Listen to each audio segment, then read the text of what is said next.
มาพบมาพอกันสาวลาวบ้าผู้ไทยนะวันนี้บ้าสว่างฝนตกแห้งอยู่บ้านนะทีมงานโทรหามาจับอึ่งบรรยากาศประมาณนี้ทุกคนขึ้นมาฮอดสายผู้ช้างแห่เลยได้นี่สายผู้ช้างแห่อันนี้ก็ฮอดมาฮอดด่านโหตาดด่านโหตาดมาลุ้นน้ำกันว่าสิมีอึ่งมีกบมีเขียดมีอย่างบ่มือแรงนี่แต่ว่าที่แน่ๆก็คือผลก็ถือว่าเป็นต้องลองแต่งแรงนี่ปกติก็ออกมากินน้ำกินได้อยู่เขียดกบเขียดกันเดี๋ยวมาลุ้นน้ำกันว่าคนขึ้นก้อนแล้วก็ประมาณ20 คนขี่รถไถขึ้นมากะแต่ครับทีมงานท่าบ้านฉวังมาแต่ใช้บนห้องก็เลยขึ้นมาขำเนาะเดี๋ยวเฮาไปฮอดว่างน้ำหรือว่าฮอดจุดหมายที่เฮาว่างไว้เนาะคันว่าบ่มีคนไปนั่งก่อนแล้วก็เฮากับสินั่งอยู่หั่นตัวนี้เฮามาลงมาโหยเนาะเดี๋ยวเฮาไปเบิ่งจุดแลนด์มาร์คที่บ้านฉวังเคยมาลินตอนยังอ้อๆนะทุกคนนี่คือเขาเอิ้นว่าด่านหัวตาดเนาะน้ำตกตาดลงมานี่เสียงมันสิเวลาฝนตกแห้งนี่น้ำตกตาดได้ยินปลายฮอดอยู่ประมาณ20 ลักเนาะเสียงน้องอูเนาะความสูงประมาณ200 เมตรจากนาด่านนี่ลงไปนี่คอยลงไปสุดแสงตาเลยฝนก็ถือว่าแห้งนะพ่อแม่พี่น้องน้ำอ่างแห้งวันนี้นะเดี๋ยวมาลุ้นว่าสิมานอึ่งหรือบ่เนาะบ้านสว่างกันเพื่อหลายไข่ย้อยพ่อแม่พี่น้องเพราะว่าบ่ได้ขึ้นผู้มาดนเลยแต่ตอนยังน้อยนี่ตอนยังบ่ท่านไปอยู่แช่บ่ทองนี่ขึ้นมาตลอดเนาะฝนแห้งทุกคนโอ้ฝนแห้งผ้าโหยมาพี่แห้งเนาะเมื่อยนะทีมงานเฮากันไม่ถือของว่างวันเนาะคนว่างน้ำมันเองให้โจทย์เราเนี่ยยางขึ้นมาประมาณอยู่5-6 ลักยางขึ้นมาขึ้นผู้เรื่อยๆเลย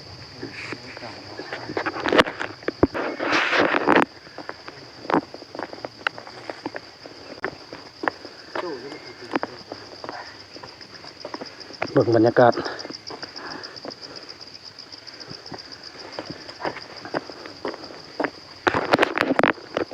ฝนถือว่าแห้งอยู่แล้วเมื่อคืนนี่แหละทุกคนเนี่ยเสียงเคลื่อนตะโอนห้องโอเอเป็นหอมโหยหอมผ่าเบิ่งทีมงานเขาเหมยน้ำกินกันมีได้มากินน้ำแถวผู้แถวผ่านี่นะ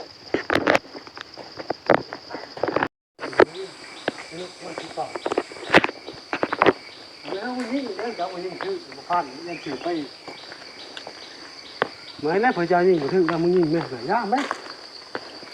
ทุกคนน้ำไหล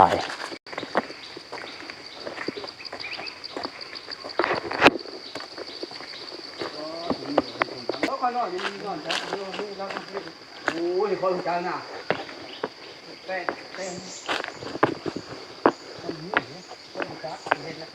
แล้วคนละหมามันอ่ำเนาะ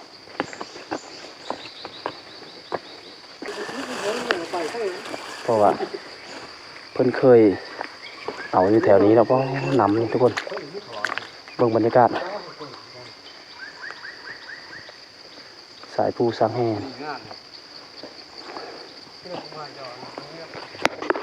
ทุกคน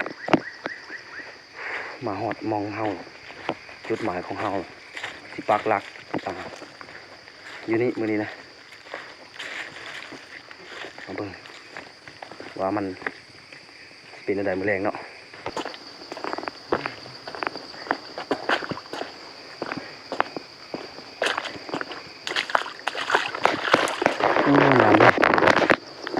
พอดีเอาเลยมื้อแรง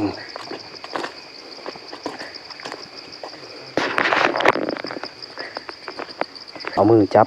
ก็เลยภาพมันจะสั่นหน่อยนึง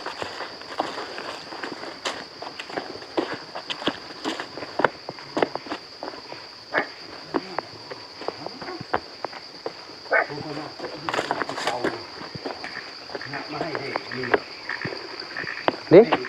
โอ้นกเป้าเนาะนกกินมาให้ทุกคนนกกินมาให้ หมอมันนี่กระปุก โอ้หุงใหญ่อยู่เลยข้าวเป็ดเนาะ ชิโน่ ปุ๊บเนาะไปเลยปุ๊บโอ้ตก ไปทางไหนเคยได้ยินว่า หุงใหญ่ทุกคนมาสว่างเห็นตัวหุงใหญ่ เออ เข้ามาเลาะเลยบรรยากาศรอบๆบางมื้อนี้เขาสิปักหลักอยู่นี่เนาะ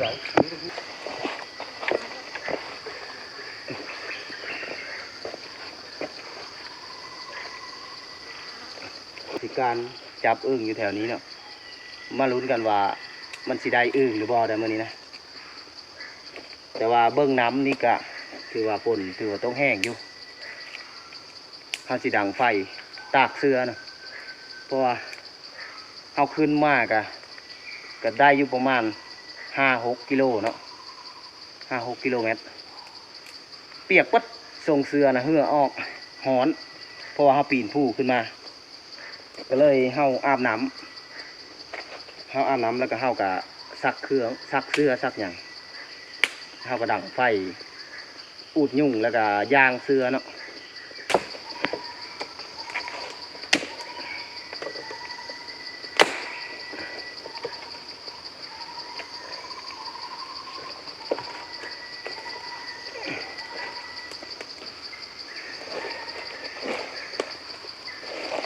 อุปกรณ์ของเฮาก็มีกระสอบ1 อันแล้วก็กระต้องทุกคนอันนี้เป็นกระต้องคุบหรือว่าตักเนาะแล้วก็ที่หลักๆก็คือโคมไฟ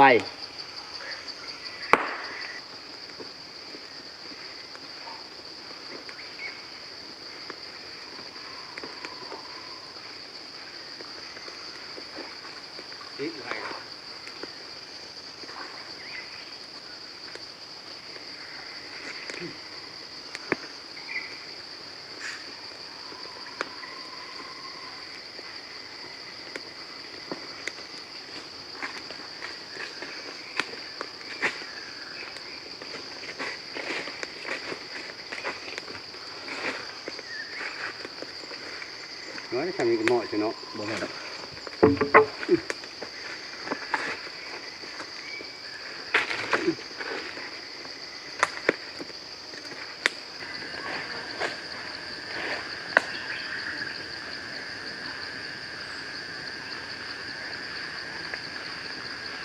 ยางเสื้อพ่อแม่พี่น้อง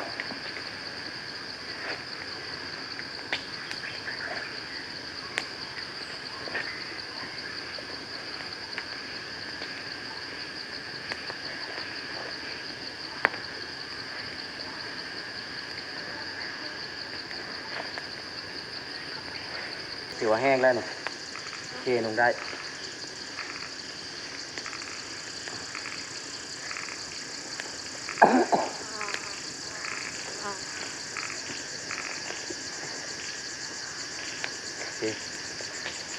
แห้งเรียบร้อยทุกคน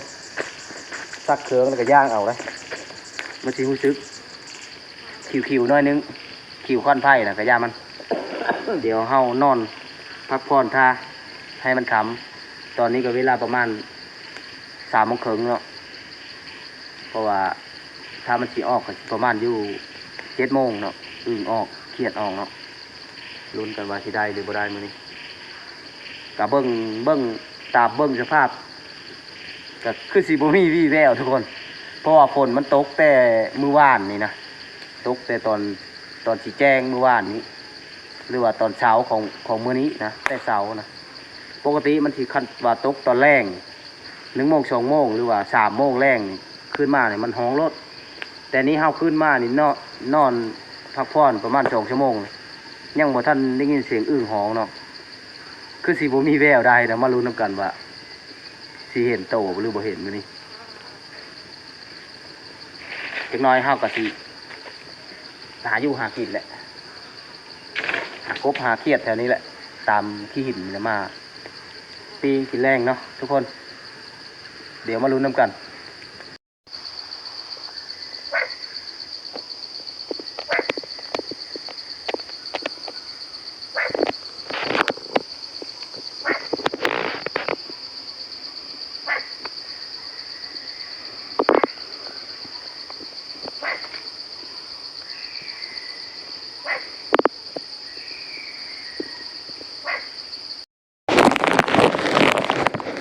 ทุกคนกินข้าวได้มันนะ งมป่า งมป่าเนี่ยกินข้าวกับปิ้งปลาเนี่ยพักผ่อนในเช้าเมื่อยนี่ทำแล้วก็หาอยู่หากินเลยทานข้าวก่อนเดี๋ยวมืดแล้วตะเว้นค้ำลงแรงเลยเดี๋ยวถึงว่ากันใต้โคมใต้หยังสวัสดีตอนเช้าพ่อแม่พี่น้องตื่นนอนแล้วนี่ได้อึ่งผู้ละ2 3 ตัวมาเบิ่งบรรยากาศยามเช้าๆนี่มาสว่างกันนอนกอดก่อนฟื้นนี่ได้เขต3-4 ตัวนี่โอ้ยลุก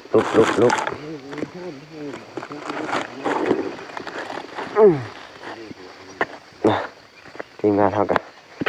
เก็บของเมื่อเลยได้อึ่ง6-7 ตัวโอ้ยบรรยากาศยามเช้านะตกลงไม้ก็งามเม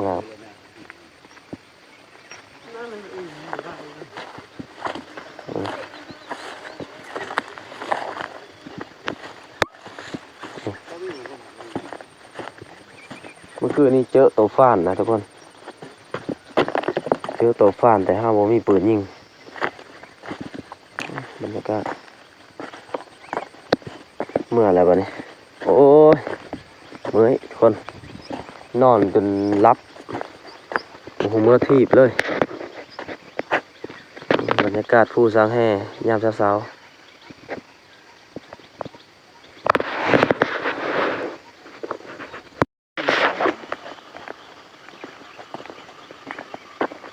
เนี่ยจ้าเผื่อจับไหนสบายเท่านี้